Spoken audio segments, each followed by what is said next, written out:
sai ne mien in ga wone Jehovah majagata pick up Jehovah in give a week yomi. Agaja jigit satan lesson in wigini itorori Jehovah. Amo gongori wage or wondo wage. Wigi tomol. Ta wone mienda ingran is so bit ke tu yega bagenge. Amacha bo goichi boroindo etu choshik chigimi utoli. Chogoge naige awogi kuri lesson bawaleji. Aine nyuge guruna pasta nyalile. Agajini chitana rubei Elian. Kongoi missing chamanikab Jehovah anendet koka andoi anan amite lesson nebo kwang'wan kasi ak kisune komut kasi ko kolen paragunyi kaniset ekalut netilil. Kongoi Eva. Chamgei chamanikab Jehovah ako tagatin andojini kwaeng kasi nemwoe kole kibut totet ab kwen nebo kaoyet. Karibu. Kongoi missing nerubei ko Pastor Ngetich.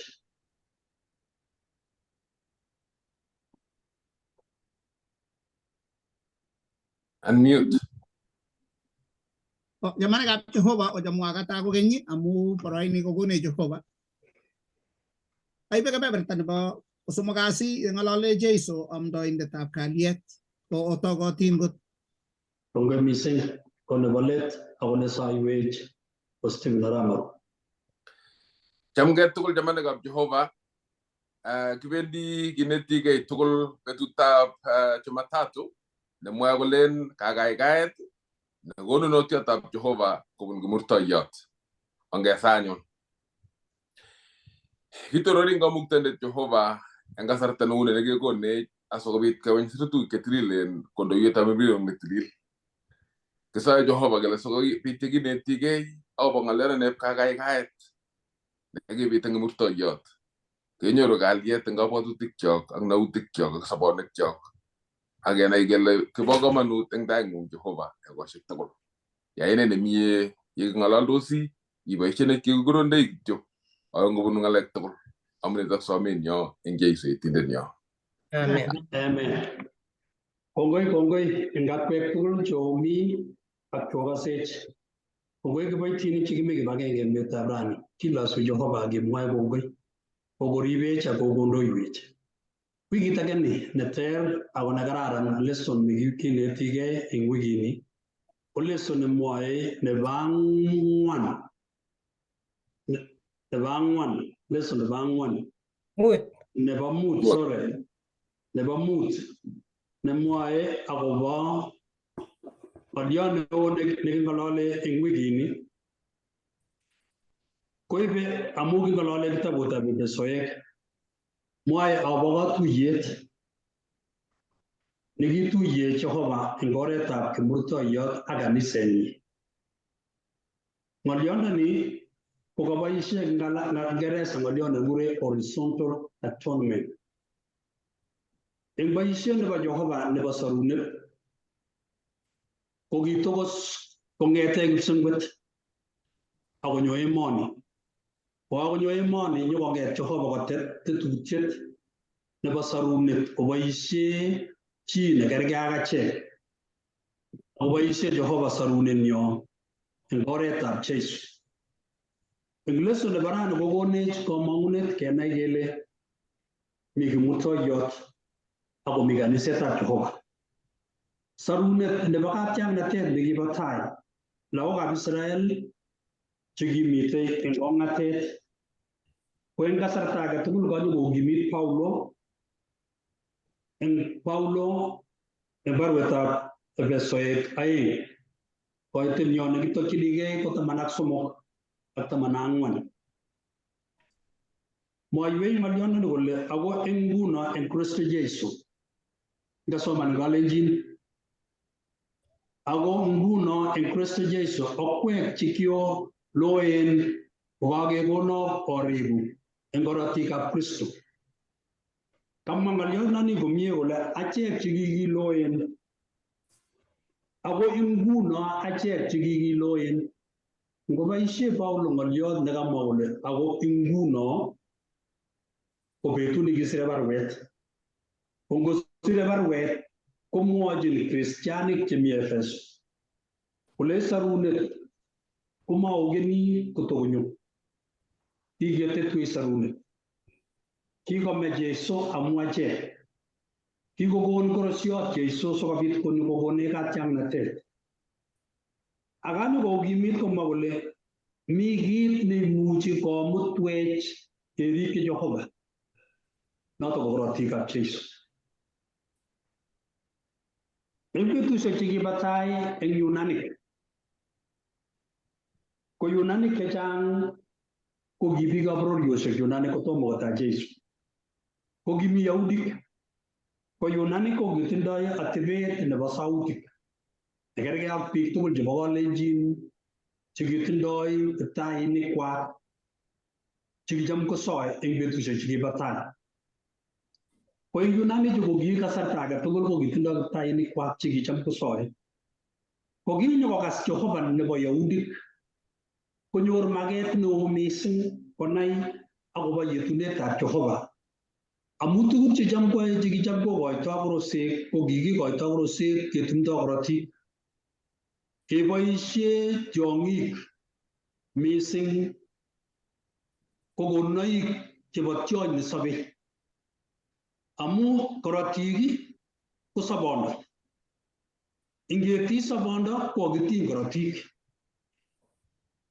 Ko eng atebet age tugul nekimi lagokab Israel eng emetab Jerusalem ko kicham kosoe Yahudik kobendi hekalut.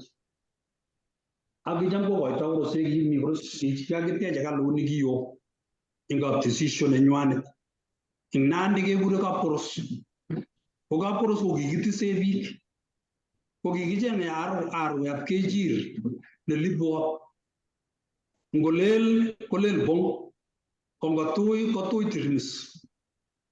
Kikergei kou noto kimakechenge nekergei netindoi nelel ak netui anan ko nebirir ak netui. Kikicheng'e arwetab kechir nekikergei itondo tugul kong'ete kelyek akoi metit. Ko eng lagokab Israel kasarta nekoi mising ko kitindoi borosek konetkei bororiosiek amu kicham kokoitoi borosek eng betut. Eng Yahudik ko kicham kokoitoi eng hekalut nekakitech kapkoros nekinywanet ko kakipcheune kebeberwek somok.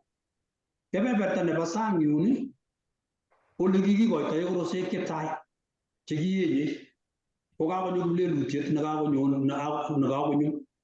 ak lelutienyi konam arwetab kechir. Kekochi rotwet kong'wang'ong'stonyi tugul ak tengekwokyik tugul konam arwetab kechir. Yakonam arwetab kechir kotil inendet. King'wan nekose arwetab kechir ko king'wan nekose muguleldo amu kakotumta korotik. Ko betut nekatumta korotik eng betunoto konaak eng muguleldab Yahudiot kole kakekoito tiseiywot. Konam tisindet. Yakonam tisindet koib kebeberta netai nebo kaptesisio nekikure ole tilil. Ole tilil ko kimitei taisiek tisabuk chekiloldos ak kimitei meset nebo makatinik 12. Eng oritini ko kimitei meset nebo rirenet. Ko ngoendi tisindet yundok amu kiboisie nekikiyoe karon ak keyoe koskolen. Keyoe karon saa 3 ak keyoe saa 9. Ko mising boisiet nekiyookse eng kapkoros ko kiboisiet nekibwotyin lagokab Israel komie kole mi tiseiywot ne Jeiso. Kikere biik eng loindo kolin amu kamwoiwech eng Efesoek 2 eng kurget nekibendi kekose kele kit nekiyai sobonwek chebo chi kimugulmet ko orogenetab tengek. Tengek ko kikomaluchech nemakekere Jehova. Ko ngosire Paulo eng kosirchi barwet Efesoek kosire koibu tilyandit nebo kipsengwet konamchin mugulelwekab biik chekikobek chemakotindoi kamang'unet. Ko ngesoman kitabutab Efesoek 2:11-22 kokere Paulo Kimurtoiyot nebo Jeiso. kere boisiet nebo tilyandit nebo sorunet, kere tetutiet netun kisochin biik ak nekimutu biik kobwa taitab Jehova. Kere Paulo kele mitei kit nekikoker kipsengwet ak mugulelwekab biik, notok kekure tengek, kikobesye tengek, maketindoi tilyandit Jehova.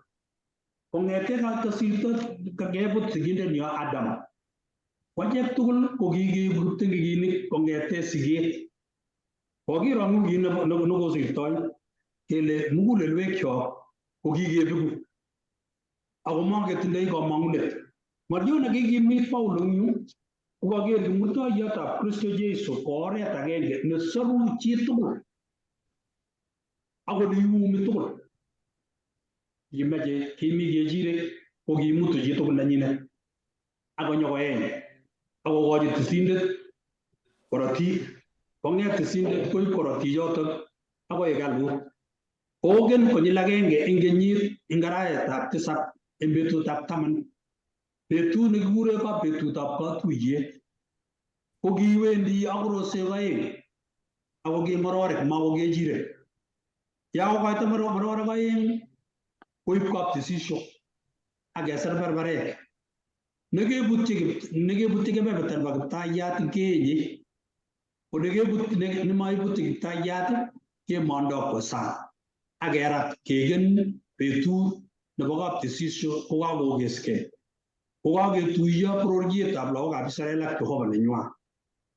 Ko kingoendi tisindet ko kikirat eng nyororet, kerotyin kelyek tuwai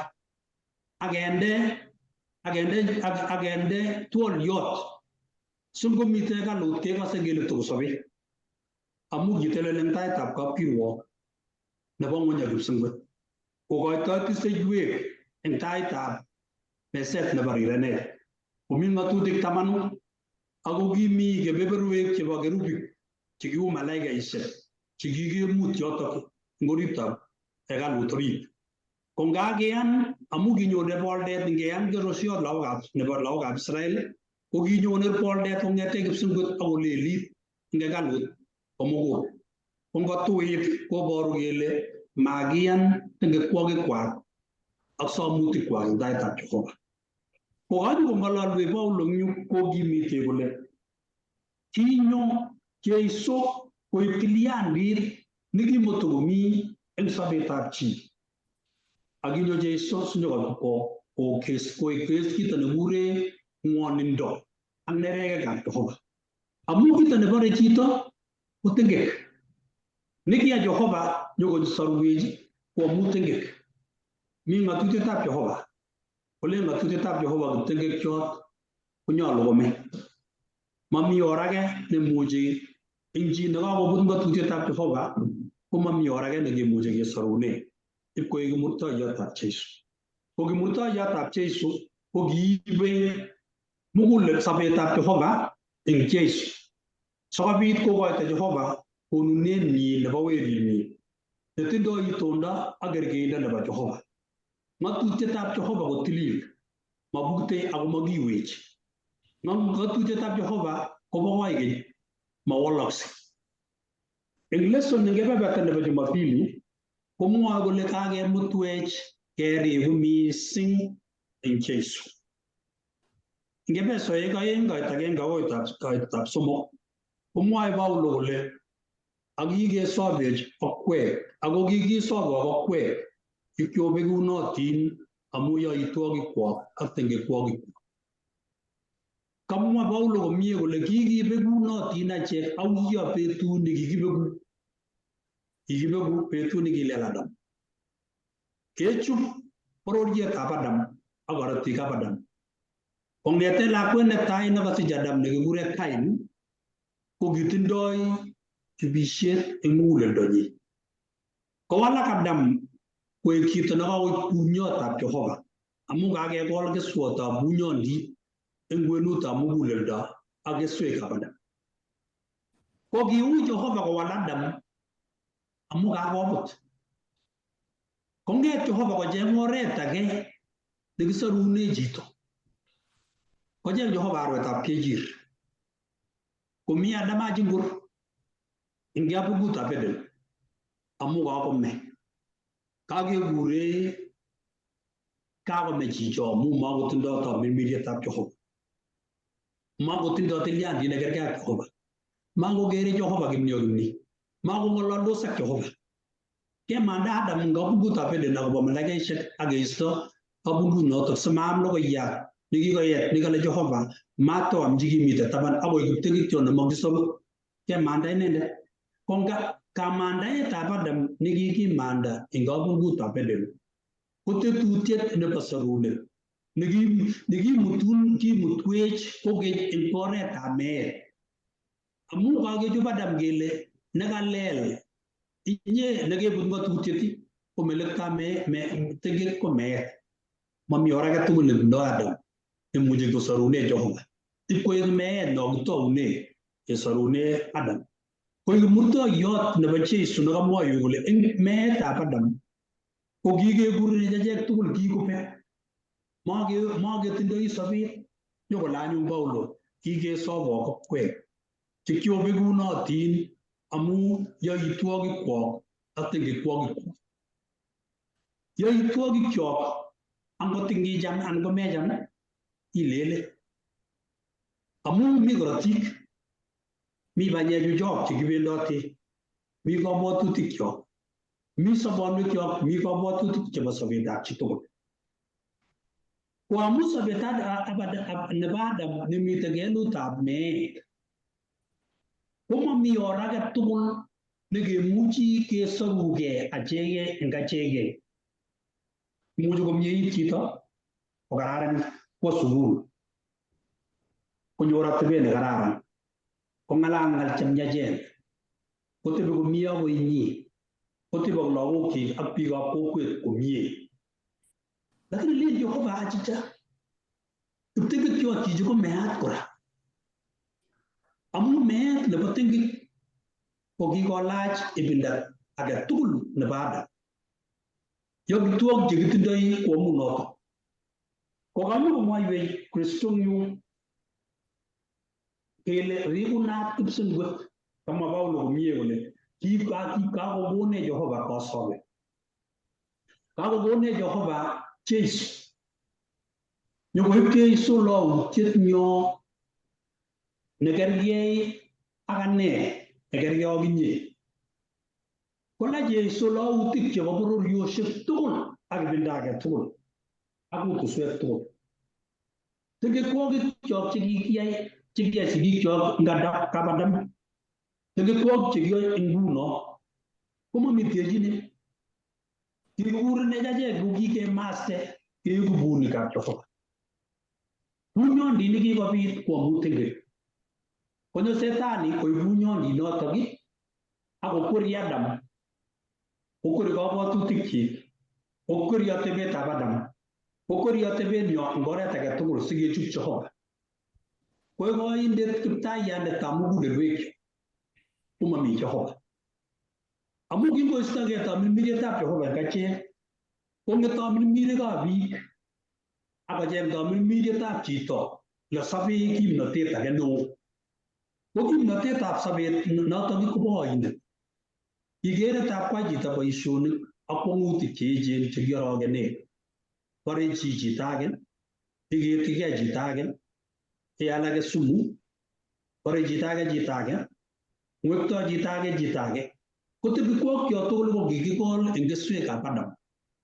Kimami or age tugul nekemuchi kesorunegei achegei komakimite Jehova. Nyonunetab Jesu kokamwoiwech kole ngiyan inendet eng mugulelwekcho kokakitach kele kikebeku, magetindoi kimno, makewale kiy achegei eng achegei. Ngetyem keyai chemiach kolen Jehova moyoni atebenyo ko chi, makiyoni chi tolbit, matinga kakamieit, matinga kararanit. Jesu ko kikonech kamang'unet. Jesu ko kaai tetutioni ko matebe chi. Matebe chi kole Jehova ameche nyosorwo. Kakotet sarunet ak kechop akoi Kimurtoiyot.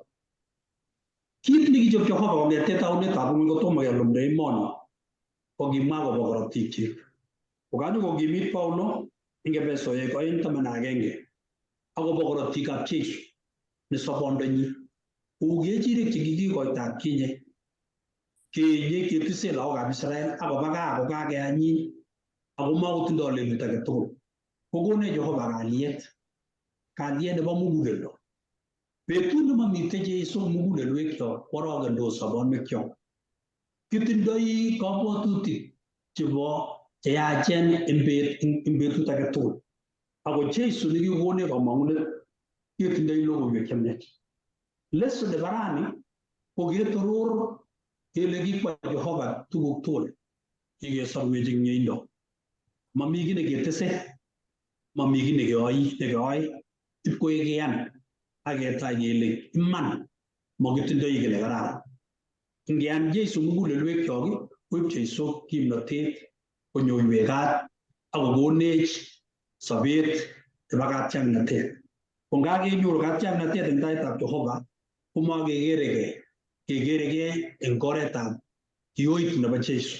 Kongekergei eng kioit nebo Jeiso kenyoru kamang'unet akenyoru kalyet eng mugulelwekyok amu kitindoi chito nesobe eng sobonwekyok, notok ko Jeiso.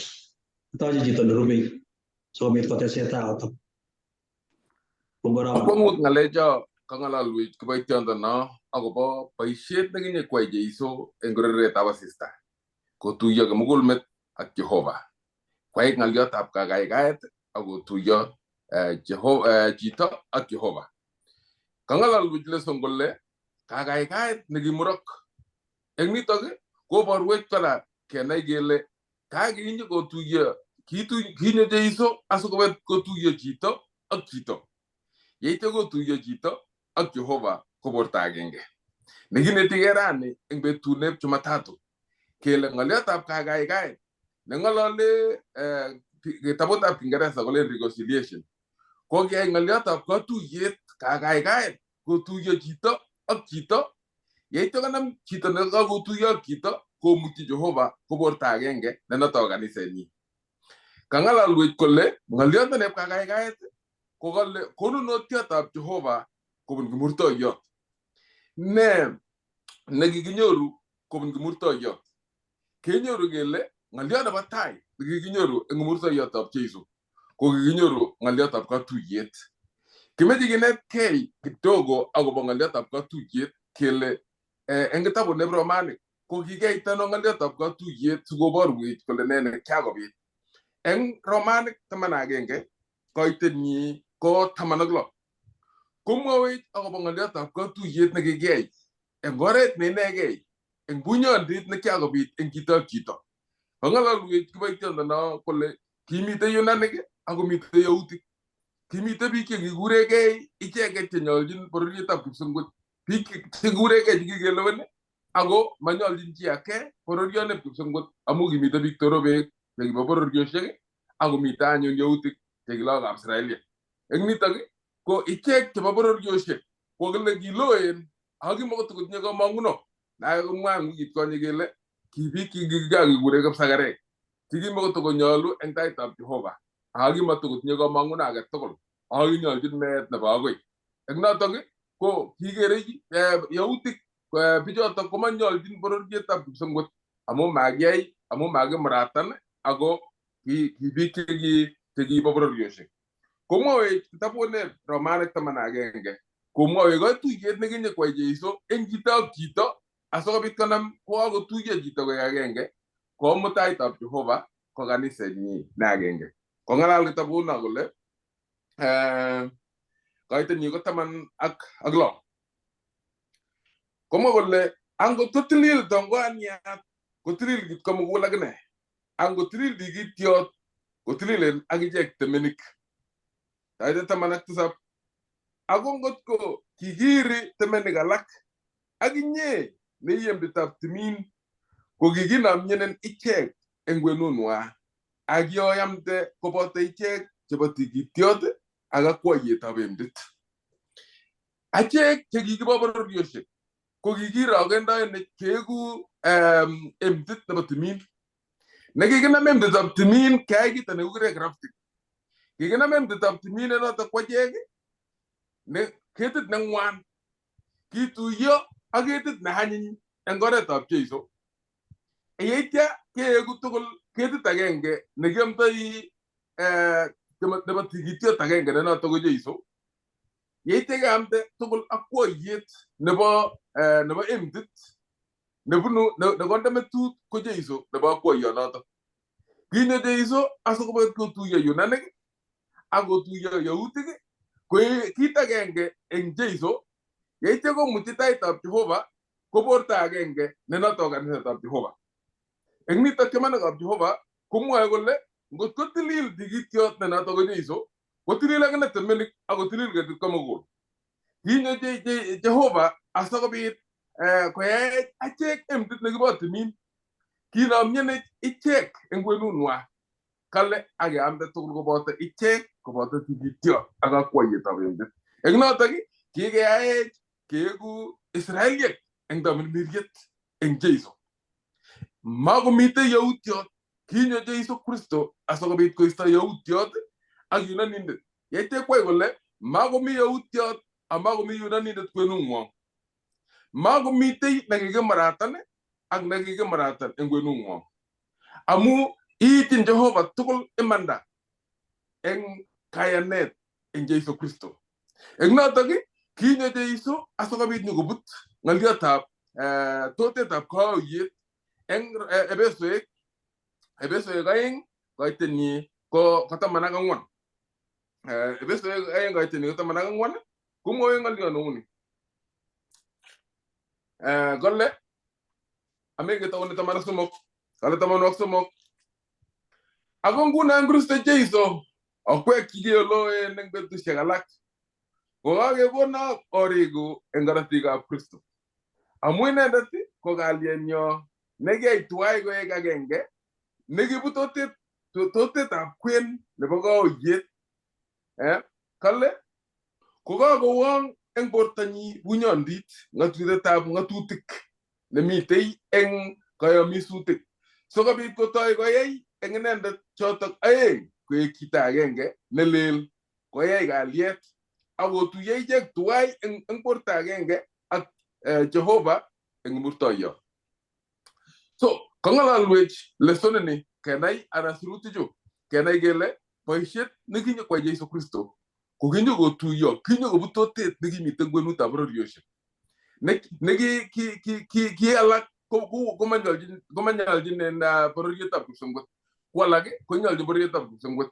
Kuye kiro eng kasarta nekibo kapkoros nakang'alalwech pasta eng tai, ko king'ep kikartat Kristo kobet anget nekikakiyoiye kot kobor kole kakosulda ng'oliotab sarunet nekikatet kipsengwet.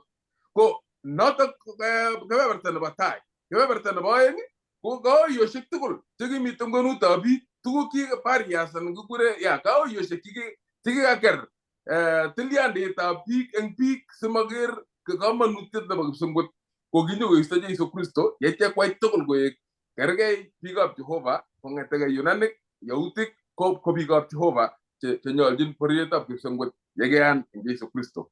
Eng notok komwoe lesonet ne kole ng'olio netai nekiyai Jehova kobun Kimurtoiyot kokononotionyi ko kimutwech achek chekikiloen keegu keriku ak keegu lagokab Jehova. Nebo oeng eng Ebesoek 2 koitenyi 16 komwoe kole kiituiyo Jehova eng Kimurtoiyot biik oeng.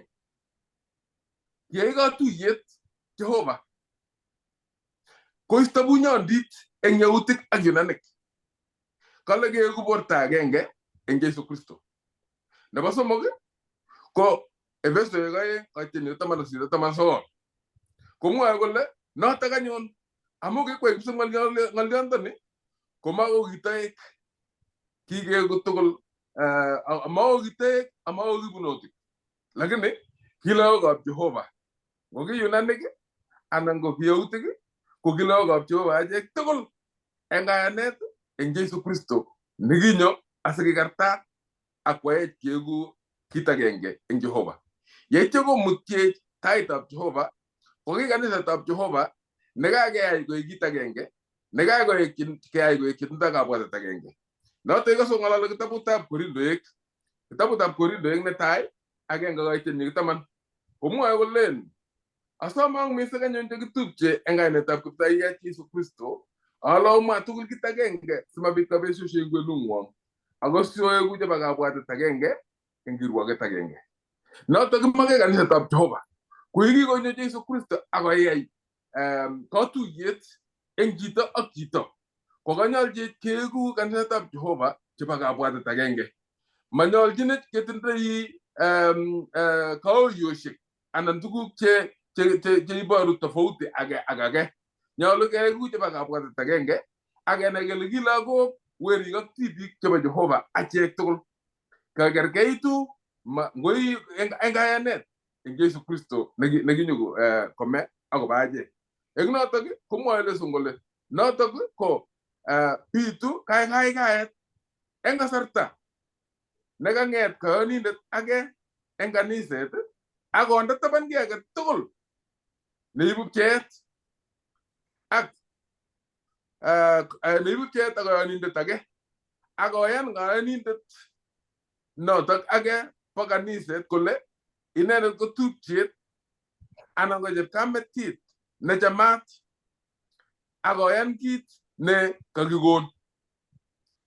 Ng'olyot neo ko kenai kele yekiiste pcheet ki age tugul nepcheech eng kwenunyo ko kristianik akiyan kele kitupchoshek chekikoyaech kipsengwet kobun Jeiso keeku tupchoshek ketepchei eng kabwatet agenge ketinye kamang'unet agenge akingen kele kiwerik ak tibik chebo kaplaitoriat ne notok ko kikosubikab Jesu Kristo.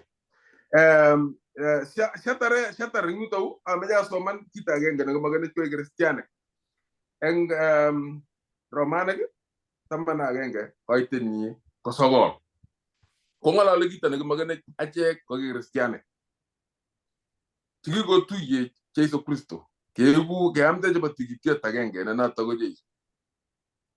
Kristianik, Yunanik ak Yautik kikeku agenge eng Jesu Kristo. Notok ko kanisetab Jehova. Kikimut cheitaitab Jehova koi kaniset. Nyolchinech keyai ne? Kaite 9. Ingoek chomnyet nematinye ng'olset. Weny mising noto ya onamgei ak nemie. Ochomye eng chomnyet neu nebo tupchoshek. Ingoik chito age kosir inendet eng tekisto.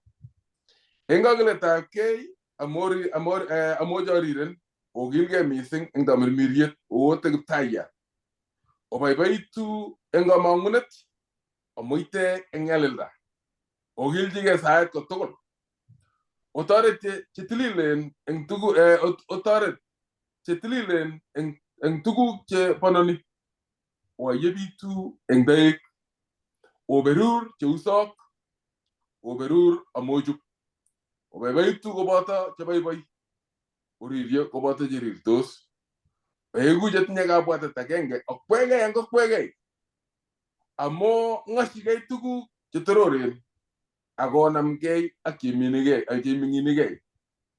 Moityigei ole ong'omen eng kakaseng'wong bagei, kalosuneng'wong bagei. Kang'ololchi kanisetab Jehova koek chebo kabwatet agenge chechomtos eng chomyet nematinye ng'olset cheingen akokuitos sarunet nekinyoru Kristo akokochingei kamang'unet kocheregei akobo unatet nenyone. Jeiso Kristo ko kikwai tilyandit eng chito ak chito asikomutyi Jehova kaniset ne ititaat. Ane ak inye choto kemakenech ketech keeku koik chemengechen chesoptos chekitege hekalutab Jehova asikobit keipchi Jehova hekalut nesobei. Ameche atach kiboityot nerubei. Kongoi mesa. Kongoi Ramaru akobo lesson nekitesetai. Aibe kebeberta nebo kwaeng kasi nemwoe kole kibut totetab kwen nebo kaoyet. Ng'o noto kibut totet nebo kaoyet? Kisomani kinyorchini kitabutab Efesoek 2:14, 15 agoi 18. Ataune kaite 14 mwae eng yoto kole amu inendet ko kalyenyo nekiyai tuwai koek agenge, nekibut otetab kwen nebo kaoiyet kokakowong eng bortonyi bunyondit, ng'atutietab ng'atutik nemite eng kayamisutik, sikobit kotoi koyai eng inendet chotok aeng koek chito agenge nelel, koyai kalyet ak kotuiyo ichek tuwai eng borto agenge ak Jehova eng Kimurtoiyot, kokakobar bunyondit eng noto. Kakesoman as kikere eng yu kele ng'o noto kibut totetab kwen nebo kaoiyet. Kikere kele Jeiso, ng'olio nebo kamanut eng yutok komwae akobo Jeiso nekinyo meetab Kristo nekiyaech achek tugul keeku kit agenge.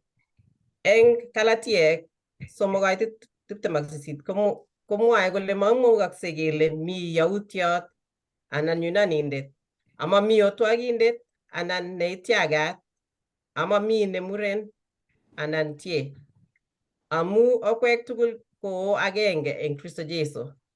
Kikere kele eng betusiek chotok kikakirat Paulo eng Efeso, ko kisire baronok komite korkoret kosirchin Efesoek, kanisetab Efesoek. Kikakinam inendet akimut kwo hekalut, kikemut inendet Yunani koba hekalut orit. Kikere kele eng betusiek chotok ko ki biik Yunani ko kikeregei Yahudik mising ko biik chekibo barak mising. Kisase icheket Yahudik mising, kisase Yunanik. Ko ki icheket ko kakiyook asikobit kobarta akobo Jehova akomwaita chamyetab Jehova akwamchi bororiosiek alak. Lakini kikergei icheket kouo ki biik chekikitaban icheket mising, kikochi tuguk chekibo kamanut icheket, ko kikeregei kosase bororiosiek alak. Ko kingonyo Jeiso ko kinyokobut totet noto sikobit kotuiyo Yunanik ak Yahudik. Kimite bunyondit neo eng kwenutab Yahudik ak bororiosiek alak koboch keny. Kikere akot eng betut kimite Jeiso, kikere eng kitabutab Johana 4:7 agoi 26, yekimi Jeiso kolechin Jeiso kwondab Samaria nakaa beek. Ko kikere eng yoto kele kimi terchinet kabisa nekiyo eng bichoto, kimukotinye uhusiano age tugul. Kimukotinye privileges anan kimukotinye chamchinet eng tuguk chechang, kimukotinye koba hekalut orit, kimukotinye akot kopchei ng'alekab Jehova, ko kimukongen Jehova akot icheket mising. Ko kikere anyun Yahudik ko biik chetororen mising ako kisas Yahudik mising. Eng Efesoek 2:14 komwae amu inendet ko kalyenyo nekiyai tuwai, chotok tuwai ko yautiot ak bororiosiek alak ak torobindet koek agenge, nekibut otet kwen nebo kaoiyet. Kikere kele kingonyo kobut otanotok amu kikakobit totet, melen kele ki totet neki physical anan nekitogu, lakini ki totet kitogu man eng boisiosiek ak besiet eng tuguk chekiyoe Yahudik. Mwachin Paulo kanisetab Efesoek kolenji Jeiso Kristo ko baunindetab kalyet. Kisomani eng yoto kitabutab Isaya 9:6 komwae kole amu kakesikwech lakwet, kakekonech werit ak tinye inendet baunatet tikikchenyi, kikure kainenyi Kotikonindet nebo kwong'ut, Kamuktaindet nebo kamuktaet, Kwanda nebo koikeny, Baunindetab kalyet, nekichomyo Yahudik ak Yunanik. Kinyo inendet Kristo sinyokotuiyo bichu aeng chebo bororiosiek alak ak Yahudik chekikere ko ki biik chekibo kamanut kirikyin Jehova. Kikere kole Jeiso kobunu orenwa ko kikere biik chun koter. Jeiso ko kalyet. Ye itinye Jeiso, itinye kalyet eng sobondang'ung. Kimakotinye Yunanik kamang'unet koitchi Jehova amu kikakitaban ichek mising. Kimakiiti ichek kele kiy. Eng Efesoek 2:15 ko kiwong Jeiso eng bortanyi, eng meenyi, bunyondit nekimi kwenunwa. Ng'atutietab ng'atutik nemite eng kayamisutik ko kibit koyai eng chotok aeng koek chito agenge. Tos kinyo Jeiso asikowong ng'atutik? Ndakiunotok ko kilya sikotestai Paulo kokimit kaniset korib ng'atutik. Ngot kemwa kounotok anyun ko ng'o eng okwek cheimuchi komwa kole keboris anan ko kechorso ko kit nemie ngot kemwa kele kinyoko kowong Jeiso ng'atutik. Amu eng ng'atutik chekikikochi Moses komi ng'atutik koboto chebo Sabato, kerib Sabato, makichorso ak tugul chekingen achek. Iyoni alake kole eng Efesoek 2:15 koneti kole kiwong ng'atutik 10 koboto ng'atutiet nebo Sabato nebo kerib Sabato. Aungano ko eng Efesoek ak Romanik ko kibor Paulo kondit neo mising akobo ng'atutik 10 ko tuguk cheteche alamalnatet tab Kristianindet. Eng Efeso kikere eng kitabutab Efesoek kokimiti mising Efesoek 6:2-3 kong'alale akobo ng'atutiet nebo 5 nelen tech kwandang'ung ak kamet. Eng Efesoek 5:3 komwae akobo ng'atutiet nebo 7 nebo sokset. Efesoek 4:28 komwae akobo ng'atutiet nebo 8 nebo chorset. Eng Efesoek 4:25 komwae yoto akobo ng'atutiet nebo 9 istoegei lembeita. Eng Romanik 3:30 komwae kole tos kiyai anyun ng'atutiet koek nematile kiy amu kayanet mau noto.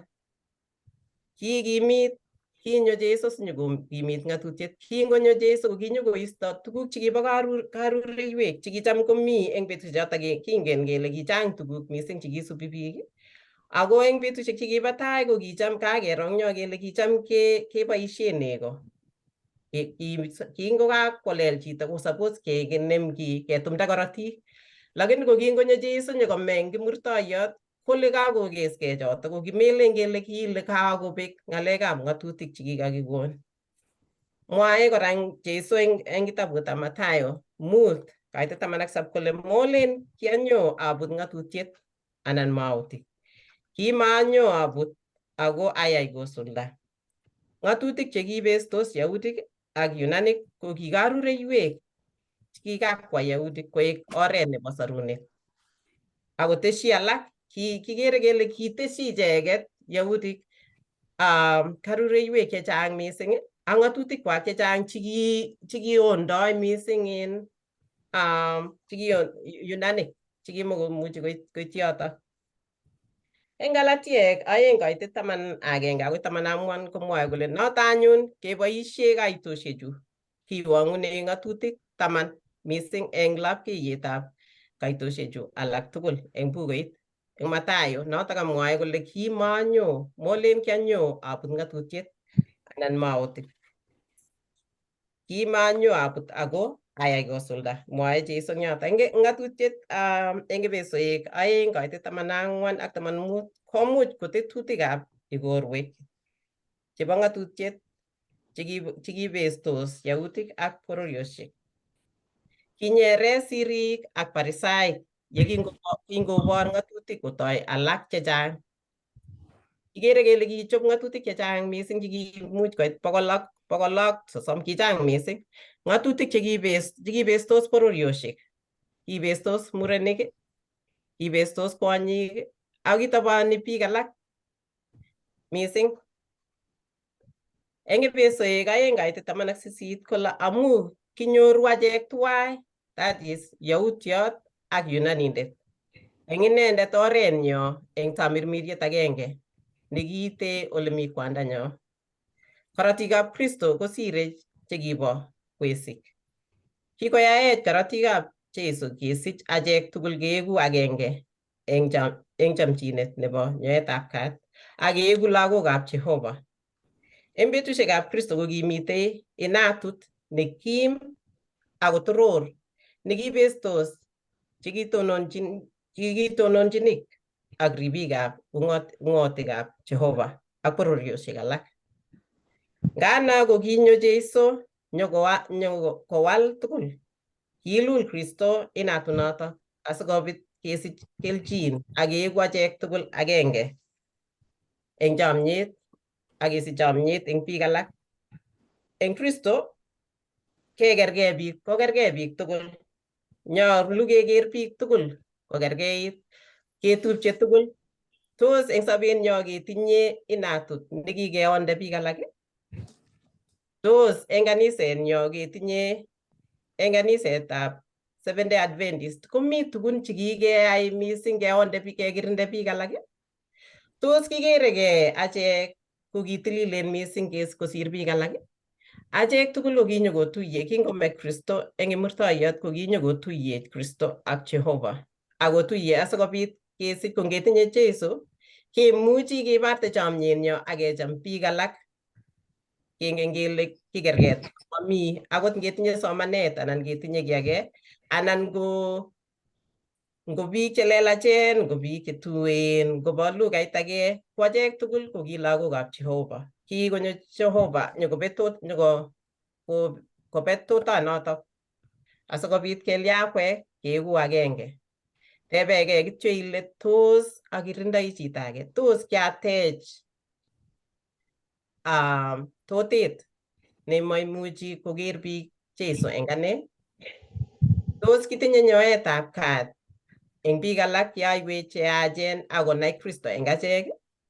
Ngondoiwech Jehova asikesich kaming'inetabgei asikobit kotestai ng'oliotab Jehova eng acheket yekere biik alake asimakitech totet nekimuchi kekirinde biik alak.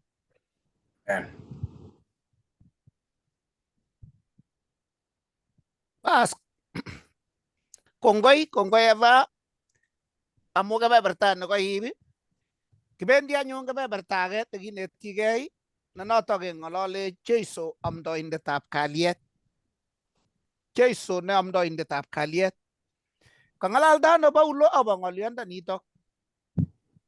Nekanyo Jeiso koek kalyetnyo. Amoche ataune kitabut noto bo Efesoek 2 koitet 14 komwoe kole ako inendet ko kalyetnyo nekiyai tuwai koek agenge asikobit koisto kobutotet nekimi kwen nekikeoiyo ichek 16 ak 17 akotuiyo ichek tuwai eng borto agenge ak Jehova kamuktoindenyo eng Kimurtoiyot ko kakobar bunyondit eng notok 17 ak nyokomwowo kalyet okwek chekioloen ak kalyet eng ichek chekinekiten. Kanyo Jeiso koek kalyetnyo netai.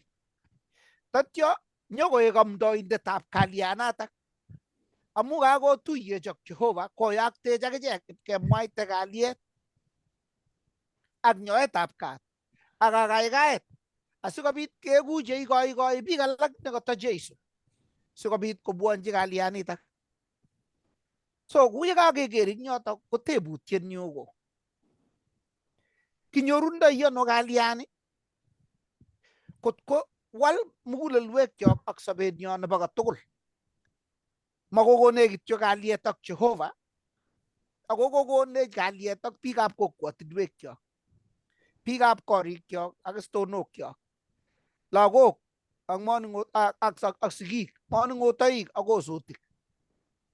Amu kamwa eng yu kole kalyanitak komakele kityongon mami tiyoshek. Amu atkan kora ngokakobit toiyet eng kapchi komi biik cheimuchi kocheng oret nebo kalyet amu makeregei simaekei kutuswek komakemoshingei amakekeregei. kele ngobet oindo nanye ndarana mabendi lagok yu koindo kele ira kot ko matokwo chi koindo ko kale yu achicha makalien noto amu kale it is not the absence of conflict kakuyenyi ko makele kabit kalyet amu karibis chi tugul eng koinyi akile ngotep chi tugul eng koinyi mache koteteketuiye ko makalien noto namu kale Jeiso akono kalyenyu makonu kalyenyu kuyo konu ng'weny noto kitabutab Yohana 17:27 ako kalyetab Jeiso ko kitun keteb betut age yekimitei agenge eng betutab international world peace nekikure kalyetab ing'weny komugul kele bas kakiyai kabelisiet nekisindonegei kele ng'o neimuchi kochoran pichait nekararan neiboru kalyet kakuyenyi kochoran biik chechang sandet ak mureret kobendoti koboiboen akotiendos taritik ing olo kochoran age mauyat nekakararanit lakini chito nekitun koib kokichoran nyanjet newosegei nebo kwong'ut akolieli akotulei akomite usonet nebo kwong'ut akowosegei beek kole kalyet lakini kit nekipkwai ko matinga katuit emet akotulei ko kimi rwandet kitikin nekimong'une beek orit eng kwenkwenut kole nebo nyanjet ako eng barakutab koita yotok ko kimi kaswet nebo taritiet kokatebi ng'ony cheptuget akolok maekchik akokeny taritik akomi yotok tule emet komugul lakini kitebi eng yotok eng kalyet eng kwenkwenutab tulet ak usonet neo kounotok kakuyetab kalyet komakele mamite suryet ako kakokonin Jehova eng muguleldong'ung yametabgei kakuyetab ng'olyondoni eng kutitab Ebrainik kekure shalom. Shalom kakuyenyi ko ng'erekwek boiboiyet nyeetab chametabgei ak muguleldo neyamat ngomi nyalilda anan ngomi boiboiyet ingot koek Jeiso noto amune sikole ingokonok Jehova kalyet nesire kakuyet nekere chito kole aiya kikwerin namatuin anan komi kiy ningen nemongen tukuchoto oeng agenge choto tuwai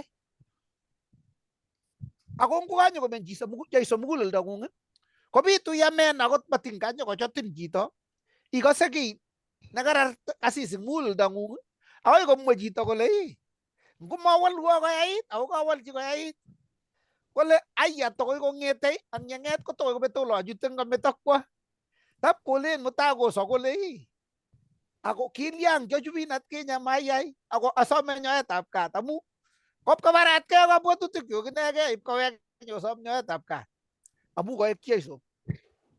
Ng'olyot nebo oeng ko kole kinyokwomdochi kalyanitak chenekit ak cheloen.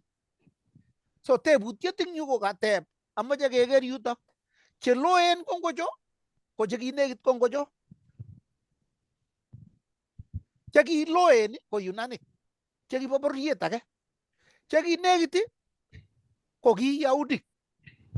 Tebutiet kaka imuchi ko kinekit akotom keit kipsengwet ako kakikererte asinyokoba chungiloen kotinye kondoinech konoto amune kale sirutikab Jehova kinyokwomdochi kalyet ichek chekinekit chekimi kurgat lakini ite betut netulen kipsengwet mongenit kole ang kikiamdoi eng kaineng'ung ak keyoe kwong'utik eng kaineng'ung ak keyoe tuguk tugul eng kaineng'ung kelechin mongenit lakini kobit chun chekinyokoba orit cheboto chepkukoninik chekinyokosik cheboto ko Rahab cheboto ko Ruth chekibo bororiosiek torwek lakini kanyokochut eng kayanet koboto yunanik chekinyokolechi Andrea kimache keker Jeiso ipko Andrea ipkomwochi Jeiso kole Jeiso kakoit torornatetab Jehova amu kakosik akot akichek yunanik.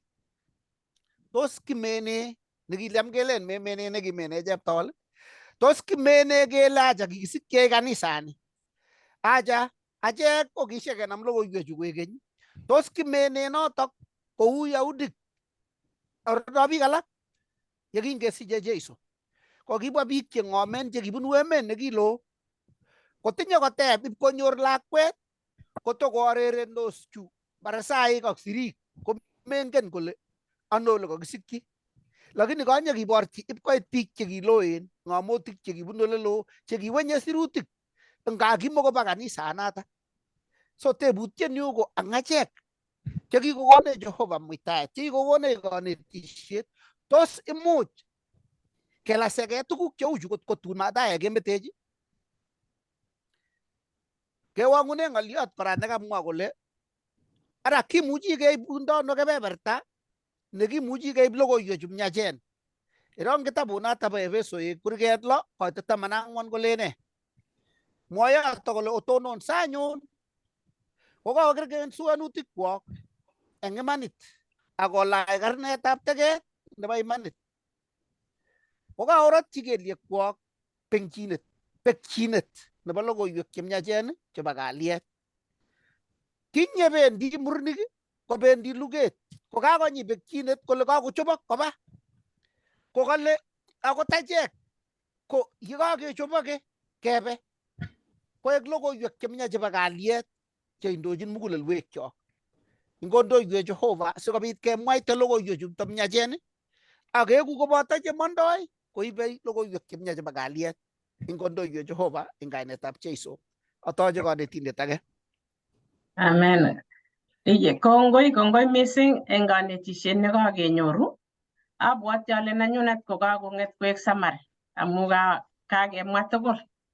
Ko nguno kakiba kimasta nebo kwang'wan kasi nelen kaniset hekalut netilil. Ko yutoyu ko summary tugul chekakemwa. Amu keng'alale kitabutab Efesoek 2 koite 11 agoi 22. Ko kakiker kele kilya atya nguno ang yeibata ko nguno kolyon. Ara anyun kang'et kolya summary nenyinet ko kolya nakilen ara nguno ko kakitepto ano. Kokeborwech kitabutab Efesoek kole obwat anyun ole kiobororiosiek chebo borto chekikure chekimakimuratan chemabo tum. Kolen ingen ngap kong'ichegei biik abwati ingele jaluoyek kelecho ng'etik. Kolen akichek kotinye kainet nekikurenene akichek. Ko nguno king'ichegei kou notok nekikere kele kaikacho kolenjun ajangakwek kot kone. Ko kikimi taban eng Kristo. Ngibwat ile imi taban eng Kristo kou nenye betunoto, une sobeng'ung ngot imi taban eng Jeiso. Anganyun kakile ki kipsakarek ko une biik choto? Biik chekisose kabisa. Eng kaniset mi biik chekesose, mi biik chekekere kiptainik kele tebe yun. Komi alake chematinye kele kamong angot matiny kiro age nematindoi ngoriet kele kalyani kelach ngoriet nelyon anan kelaktagei ano ni anan ko kalyon. Kewendi kanisa ibikere ile kelaktagei anan kewendi kanisa otuitosi ak Jehova ong'alal. Abwati ale eng kaniset yu ko kaniset nekale hekalut netilil. Ko netilil komabwati ale mitei kabwatutik cheu choto cho kakiker biik kele kipsakarek chu. Kerchu anyun kalyonotichu. Kakochelewan chu anan ko menget ile koune sobeng'wong eng wikit. Metinye ile amune lakini ngitindoi chomyona kakemwa tugul ko chomyet nesire ki age tugul neikochin ikochi akot kechereng'ung kot ko kakolya kakonyi kaniset ilechi nyotebi ng'ony ak ing'et ibitonon. Amune? Amu chomyetab Jehova na kakimwa kele kinyokotuyech Kristo ak Jehova akotuyech ak ne? Ak biik alak chekitoru beek ak chekimokotoru beek, biik chekikure kipsakarek ak chematindoi akot matogu, yani biik cho kilen ityokonu kelyek matinye kweyot akot kenyera inegei.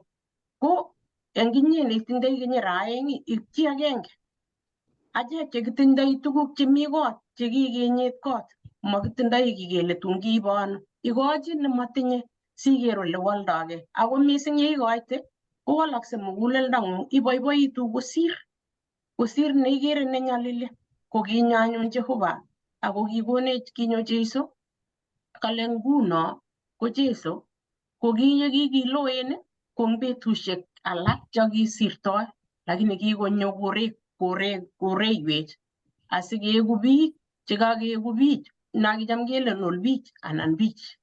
Ko na anyun kakekonech keeku biich chetinye kainet, chetindoi togoch, amu kakolakwech Jeiso kalyet nekonech ketogu nekere, kale kere akot laitorinikab emet. Abwoti ale ngot ketindoi notok kokure biik alak kobwa konok koker Jeiso kole bichu nakakamwa pasta kole chito nekochubin amut ako rani iwendi akiipchi beek, inyo ituiye eng oret inake beek, ko noto anyun ne chomyetab Jehova. Atkinye ko kitoro beek lakini rani ko kikilachech kekonech ngoriet nekararan. Kale anyun ing yotok ko ki eng betusiek chebo eng bortanyi ko kakekonech keeku borto agenge ne notok kakilach eng Jeiso. Akeeku morik, kakeeku kaniset, keeku kaniset ko kaniset nemwechin chitugul. Ibwat ki eng betusiek chechang eng kaniset ko kakibargei kong'etu kaniset, yekakoboko biik komaketwoe. Ko notok anyun nekerwochinech kaek acheket chemoche kelya sikobit keyai mieindo akonai biik alake keeku kibagenge. Ang anyun kakituyech keeku borto agenge ne notok ak Jehova, kakituyech, kakokonech Jehova kamuget keeku nekakeeku lagok chekikimwa eng wikit kole wikini anan kibo kimasin, keeku nekakenyoru kale kimwoitoi eng Nandi, yani kakenyoru keeku nakakenyapanech ako kakonyapanech Jehova, keeku lagokab kap Jehova. Ara anyun nguno ne nekanyolwech keyai asikobit matun keng'etu eng yobo sang keeku kokeny bichu kaita kipsakarek chekikilen kikimi ko kanisa anan ko kikikure biik alak in lemek anan kekure alake ne chu. Ne ni? Ne imwa ne koroito ni? Ng'alechoto tugul ko ongekiweny ng'oliotab Jehova. Angesoman Efesoek nitok kitabutab Efesoek 2 ko keborwech eng atebet nitok kikituyech ak Jehova. Ako kakeborwech kokeny kayamiset nekitindoi nekakokonech Jeiso asikobit keamde kibagenge. Ako notok komakikelen kalyani amu kimi oret agenge nekikeni kolya konyo Jeiso eng barakutab kipsengwet kole kekur riaget nekakekurech achek tugul. Ko notok kimwoe Paulo kokimiti kaniset konai kole kakeeku hekalut ne notok netonondot ako Kristo ne notok kakimwa wikit konye kele kaek yani toloita nekatonon asikobit maibut kaniset. Ko nguno tos inye koikoita nemoche ilul kaniset anan ikochi shetani komang'une yoto taban kole asikobit kesirsirgei, ko notok chamanikab Jehova amu kakikeeku chamanikab Jehova. Abwoti ale ngele chamanikab Jehova ikosigei. Ngikure lakweng'ung chamanetab Jehova kokosigei lakwet, ngilechi lakwenyu ko notok komeche kechamgei, ameche kekochigei chomyet ne akot ngachek biikab Kalenjin komakinetkei ilechi lakwet achamin lakwenyu, achamin mama, achamin baba. Ongemwa ng'oliondonotok kokas, onginetkei akot ndakakeekitu kokinetkei amune kalyet nekikokonech Jehova kosire tuguk tugul. Ingechamgei ngo ndamamite amitwogik anan ko mamite ne ki age tugul ko ngituyech eng Kristo asikobit kimuch keite barak kipsengwet. Ara anyun kakinetech eng tugul, ameche ale kabwatet netesetai eng yu ko kale chikil eng kakiletabgei ng'alek che indoune tebutik eng ng'alale che kakitet eng kapkelyenyo.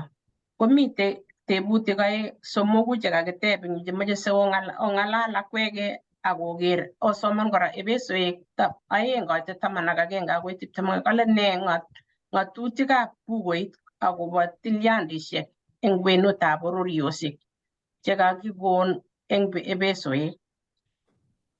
Kosubkei ak tetutietab Jehova akobo kipsobe eng betusiek chebwone. Tetutietab Jehova netinye ko kakimwa kele kakikonech keeku kot agenge nekakekonech keite kipsengwet ak kekonech lilindo nekararan. Ak nebo somok ne ng'alek chebulbulendos eng kwenutab bororiosiek. Ngikas emotinwek kele borekechoo kele olabo Russia ko Ukraine, ngoma Ukraine akot ngachegei keboldosi kele kalya eng kot. Ne ng'alechu che eng kotugul kimuchi keuny amakimagege chemi eng bororieng'ung. Ne kiy neimuchi koyai kaniseng'ung boisiet nemie eng kosuldae boisietab katuyet neki sikekosuldae Kristo eng Kimurtoiyot. Ne noto imuchi iib kebeber ne eng boisionoto, ne neimuchi iyai inye ngo inye no kikikonin itonone kurget asitach biik, tach ngoek notok boisieng'ung, kikikonin talentaing'ung. Meker ile ngakaikanin kapkotebe kecheret yumbo tai. Ngo inyendet nitoche sadaka iming'ingei amu ing yotok itinye kaming'inet neoo. Iyai boisiet ametebi ng'ony kityongon inyo kile kakararan kanisa rani. Ngoek inyendet newendi ngele kikiyokto ng'o ile oroni ane amite. Amu Jehova nekonu tuguchoto kole bune ako iite eng kamugetab Jehova. Ara anyun tupchesiekcho, kongoi mising eng ng'alalet nekakeng'alale nebo rani nekinetech lesson kole Kagaigaet ne Kimurok, Kimurtoiyot ak kaniset. Amu ngiker kanisosiek kotindoi Kimurtoiyot nekiwo kole. Kokakenai kele ka Kimurtoiyondoni rani ko nekikituyech ak kipsengwet ak kap Jehova ak kituyech achek. Nguno maketinye kele kabano anan kabano amu ki agenge. Imuktoitoi ano isaste lakweng'ung ko kot agenge. Kongondoiwech Jehova ako kongoi mising eng kaberuret nekakenyoru eng yu. Wikit nenyone kora ketesetai kotondoiwech kamuktaindet akokonech kayamiset nemie eng tamirmiriet netilil asikinetkei. Ongesa tugul ak kenyoru kibagenge. Abwati ale kitare eng yotok ale amu kakwo sait ketare saet. Ongesa Jehova nebo kipsengwet. Kongoi amu katuyet nekikonech kobun Kristo sinyokotuyech ak inye akokonech katuyet ak achek tugul amakomi chi nekekure torobindet, amakomi age nekelen makemuratan. Kongoi Jehova amu tamirmirieng'ung tilil. Ara ng'olyondoni Jehova ngoek inyendet neinyiti amu inye nekararan eng tugul. Kongoi eng kiboitinikchu iberur ichek ak korikwak.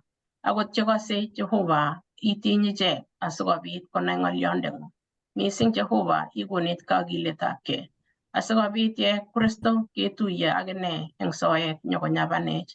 Amat kong'et chi Jehova nekose kutitab Kalenjin nekose kutini. Kilosun ak kemwoe kongoi amu kaketau Sabbath ne notok nekiyaiwech Jehova ikonech kemuny akoek inyendet neikonech kamung'et nemie. Mising kilosun ak kitorori kaineng'ung eng Jesu Kristo ne etindenyo. Amen.